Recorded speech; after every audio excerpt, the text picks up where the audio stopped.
Fusilli con pesto di pomodoro. It's one of those recipes that are really simple, fresh, full of flavor, especially if you make it in the summer. And you don't need to fuss with a long sauce.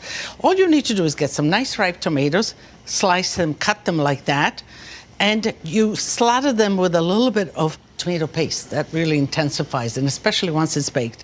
Some onions, sliced thick like that, season it with salt and oil, and you put it in the oven, and when they kind of get this color and kind of fall apart, they're ready for the sauce.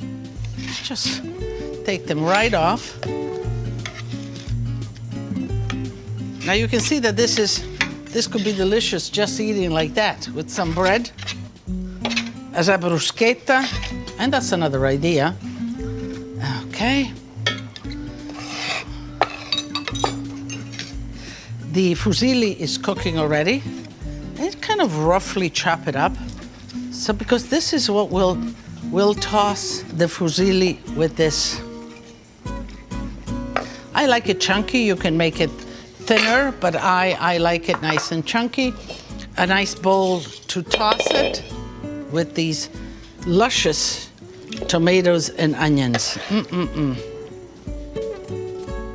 Let's check on the fusilli. Okay, a few more minutes. And again, you know, cook pasta just in salted water. No oil, none of that stuff. We'll let that do a few more minutes. And I have a question. I love it when you ask me questions, especially pasta. You know, it's so simple, but it has a lot of little details that once you know it, then you're the master of the pasta kitchen. And this is from Elizabeth Hradil from New York. And she wants to know, which pasta go best with which sauces? I heard certain shapes hold different textures better. You're right, Elizabeth. You know, it is different texture. That's why there are more than 1,200 different shapes of pasta. For this case, the fusilli, you know, it's like a spring. The fusilli looks like a little spring like that.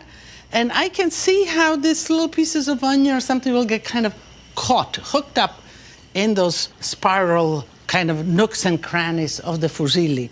So if you have a sauce like a bolognese that's a little chunky and whatever, you want the pasta, I think, that has little holes or something, so rigatoni, ziti, penne will go good where things will lodge in.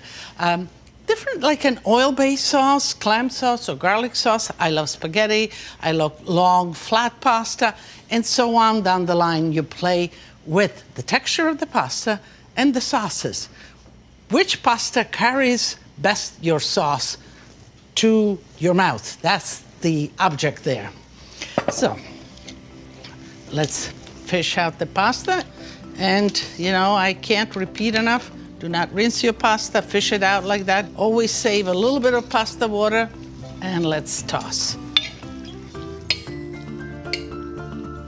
And you know, this is kind of a traditional onions and tomatoes.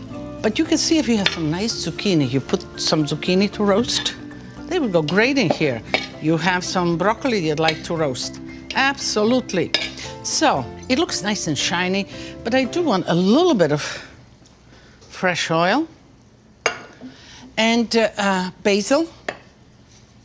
And I just like to rip basil. And basil you put in the last minute when you're ready to serve the pasta because the heat of the pasta will wilt the basil and turn it black. So the last minute, just before it goes on the table, is the best. Some grated cheese, just like that.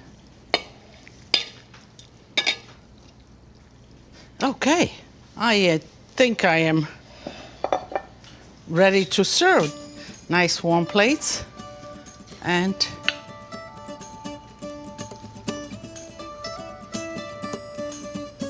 that looks good.